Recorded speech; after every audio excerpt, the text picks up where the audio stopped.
To the war in Ukraine next, and President Zelensky has said 31,000 Ukrainian troops have been killed so far during the war with Russia, the first time in many months that the figure has been revealed. He said tens of thousands of civilians in the Russian-occupied territories had also died.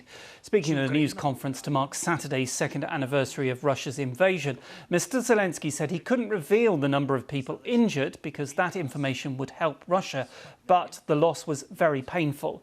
He was hopeful of a peace summit in the spring and was sure the US Congress would pass its aid package for Ukraine. We cannot lose. What will mean if Ukraine loses? It means there will be no us in existence. Definitely this is not the end of our existence that we like. If Ukraine loses, if it becomes complicated, the number of victims, it will depend on you, on our partners, on the Western world. If we are strong with the weapons that we get, this or that, we won't lose the war. We will prevail. President Zelensky, well, there's been Ukrainian criticism of Western support because some allies were failing to live up to their commitments they've made about weapons deliveries. There are reports of shortages of ammunition and other material and Russian invaders advancing on parts of the long front line. Ukraine's Defence Minister Rustem Umerov said half of the promised assistance was arriving late and that every time that happened, Ukraine lost people and territories. At the moment, commitment doesn't constitute delivery. 50% of commitments are not delivered on time.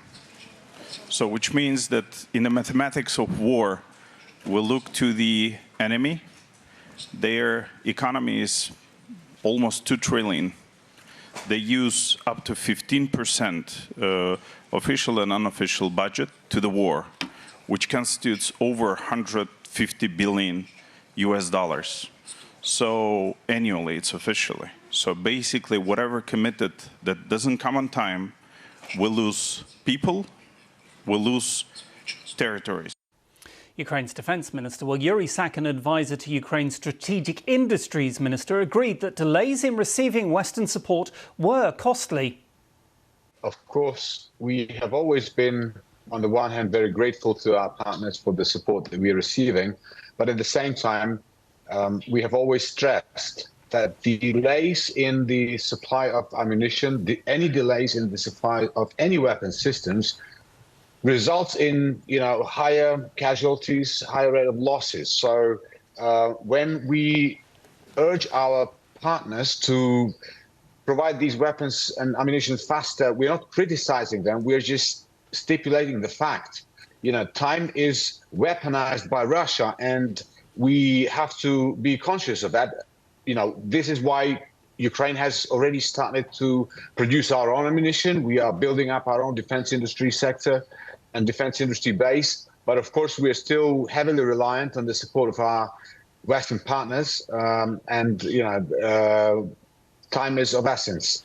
And how crucial will it be for the US billions that are currently tied up in the debate in the House of Representatives for you to have over the coming months? On the one hand, we've always said that, if there is no support coming to Ukraine, of course, for us, it's a war of survival. So we will continue the fight with brooms and sticks if we have to. But as our president, Mr. Zelensky, said just today, he said that, will Ukrainians survive? Yes, we will, but not all of us.